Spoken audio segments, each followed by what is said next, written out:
Hello Summoners and welcome back to another Pro Guides video. My name is Nathaning and today we'll be talking about the 5 sleeper OP picks and builds that you should be abusing for some free LP. You definitely know the popular OP picks and builds by now since they're all over social media, including our very own YouTube channel, but in this video we'll be looking at some of the lesser known builds and pick today. The first of those builds that we'll be going over today is Turbo Chem Tank Ergot. This build doesn't really look much different than the standard Ergot build. In fact, you're just changing up the mythic. The standard mythic that you usually go for is Frostfire Gauntlet, but unlike most other champions, your mythic isn't super important to your build. In fact, you don't even have to buy it until you have 2 other items plus boots. The thing is, ever since they nerfed how Kraken Slayer works with his W, there just really isn't a mythic that synergizes so well with Ergot that you need to rush it.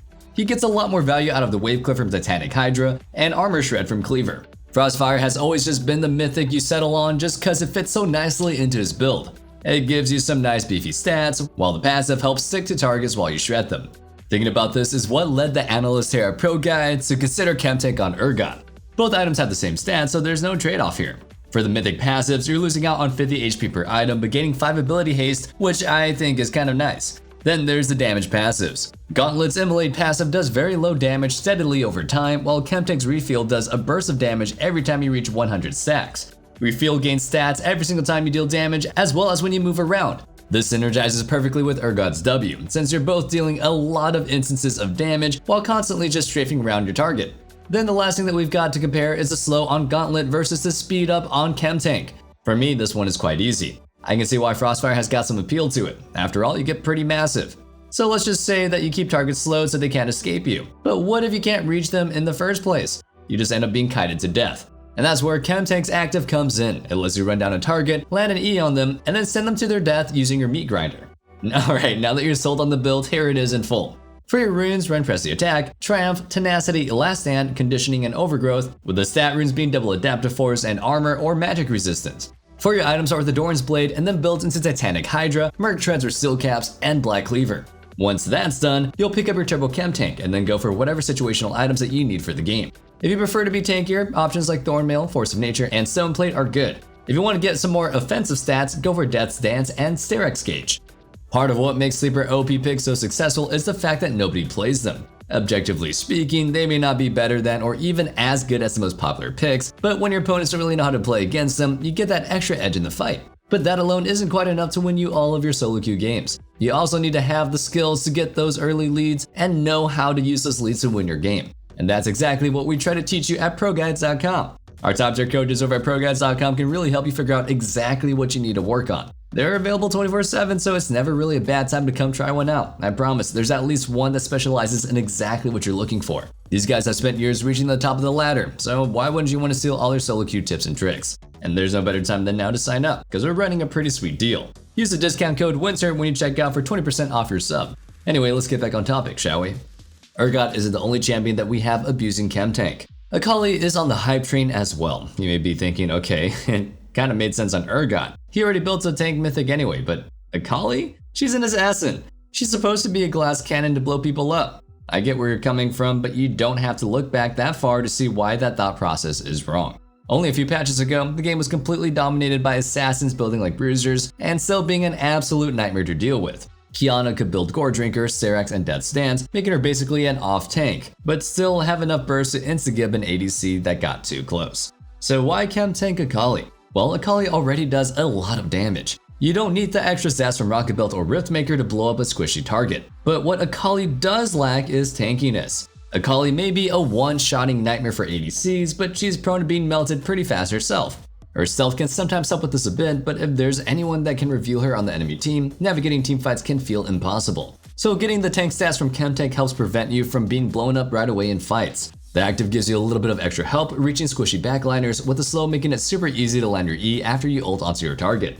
Like Ergot, Akali also moves around a lot in fights. Each time you land a spell, you should be weaving in and out to proc your passive. With all that back and forth, you'll quickly stack Chem Tank up and proc the damage passive quite a lot in fights. Here's a full build in case you want to try it out. For runes, run Conqueror, Triumph, Tenacity, Last Stand, Second Wind or Bone Plating, and Overgrowth or Unflinching. The stat runes will be double Adaptive Force and Armor or Magic Resist.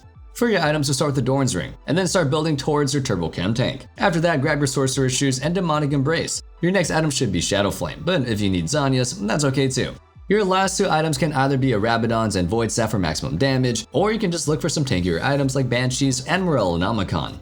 Finding two champions abusing Chem Tank back to back makes me feel like there must be some other champions out there that can abuse it as well. I actually had a friend talking about Turbo Chem Tank Samira the other day, and not sure how well that would actually pan out, but I'm definitely interested in seeing that in action. And that brings us to today's question of the day.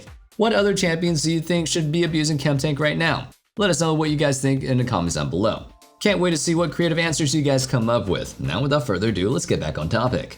The next build that we have for you is one for Tryndamere. The standard Tryndamere build involves building a bunch of crit items and Sorelda's Grudge. Sorelda gives Tryndamere some pretty nice and sometimes much needed sticking power, but since there are so many other core items in his build, you usually don't have it until the very end of the game. Well, with our build, you don't need to wait 30 minutes to get that sticking power. Instead of going for the standard Gale Force or Kraken Slayer, the big change up here is going for Stridebreaker as your mythic. You may be trading out a little bit of DPS compared to the Marksman mythic, but have you really thought of Tryndamere liking damage anyway? The slow from Stridebreaker gives you a lot more snowball potential, as you can just spin in and cripple your opponents every time it's up. Now here's the build in full. For your runes, run Lethal Tempo, Triumph, Alacrity, Last Stand, Second Wind, and Unflinching. Attack speed, Adaptive Force, and either armor or magic resistance. For your item, you'll start with the Dorn Shield, then go for Berserker's Greave and Stridebreaker. After that, you'll want Essence Reaver, Navori Quick Blades, and Infinity Edge. Your last item should be either Lord Dominic's Regards or Sorelda's Grudge. It's just a matter of which one you think gives you more value. LDR gives a little bit more armor penetration and gives you some extra crit when you don't have your fairies stacked, while Sorelda's gives you even more sticking power once Stridebreaker is on cooldown. Our next entry is Nunu Mid. This blast from the past is on the rise over in high elo Korean solo queue.